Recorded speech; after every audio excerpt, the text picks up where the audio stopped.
বিচ্ছেদ দুইজন ব্যক্তির মধ্যে ঝগড়া লাগানো বা আলাদা করা বা বিচ্ছেদ করার জন্য এই বিদ্যাটা ব্যবহার করতে পারেন। দেখা গেছে কোনো স্বামী স্ত্রীর মধ্যে সমস্যা, তো তাদের বিচ্ছেদ করা দরকার। তো সেক্ষেত্রে তাদের আলাদা করার জন্য এই তাবিজটা করতে পারেন, তারা আলাদা হয়ে যাবে অটোমেটিক্যালি। দুইজনের সাথে ঝগড়া করে আলাদা হয়ে যাবে। মানে সারা বছর তান্ত্রিকের পিছনে ঘুরবেন, শুধু ঘুরঘুর করবেন, টাকায় নষ্ট করবেন, আর বলবেন যে ভাই কাজ হইলো না, কাজ হইলো না। আরে ভাই, মনোযোগ সহকারে ভিডিও দেখেন, নিজের কাজ নিজে করেন। আমার কাছে কেন আসবেন আপনি? আপনি আমার কাছে যখন দেখবেন, যখন আপনি পারতেছেন না, ওকেজো হয়ে গেছেন, ওই সময় আপনি আমার কাছে আসবেন। আপনি এই সহজ নিয়ম দিতেছে, এই কাজগুলা যদি করতে না পারেন আর কি পারবেন? আসলে কাজগুলা কিন্তু করতে একটু পরিশ্রম করতে হয়, কারণ পরিশ্রম ছাড়া কোনো কাজই হয় না। আপনার তো সহজে সবকিছু চান, তাহলে কেমনে হবে? ভিউয়ার্স, এখানে দেখেন দুইটা নকশা আছে স্ক্রিনের ভিতরে। এখানে উপরে একটা নকশা, নিচে একটা নকশা। উপরে নকশার মধ্যে লেখা আছে দেখেন নাম, আর বাম পাশে লেখা আছে পিতা। নিচেরটার মধ্যে নাম, মাতা।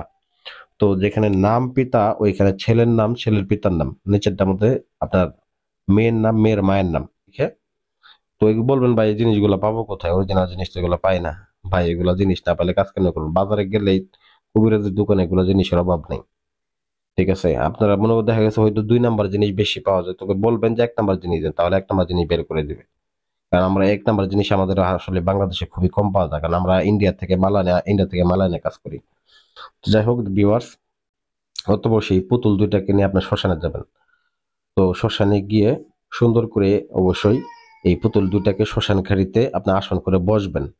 বসার পরে আপনারা কি করবেন, এই দুইটা পুতুলের উপরে আপনারা কিছু কয়লা রাখবেন। কিসের কয়লা? শ্মশানের কয়লা। মানে সামান্য পরিমাণ, ওইটার উপরে কিছু কয়লা, ওটার উপরে কিছু কয়লা রেখে দুইটা পুতুলকে সাদা কাপড় দিয়ে সুন্দর করে মুড়িয়ে নেবেন। মুড়িয়ে নিয়ে এক জায়গায় কবর দিবেন না, একটাকে কবর দিয়ে একটাকে মাটির নিচে পুঁতে দিয়ে, শ্মশানের মাটিতে পুঁতে দিয়ে ঠিক আপনারা 3 পা পরে আরেকটা পুতুলকে পুঁতে দিবেন।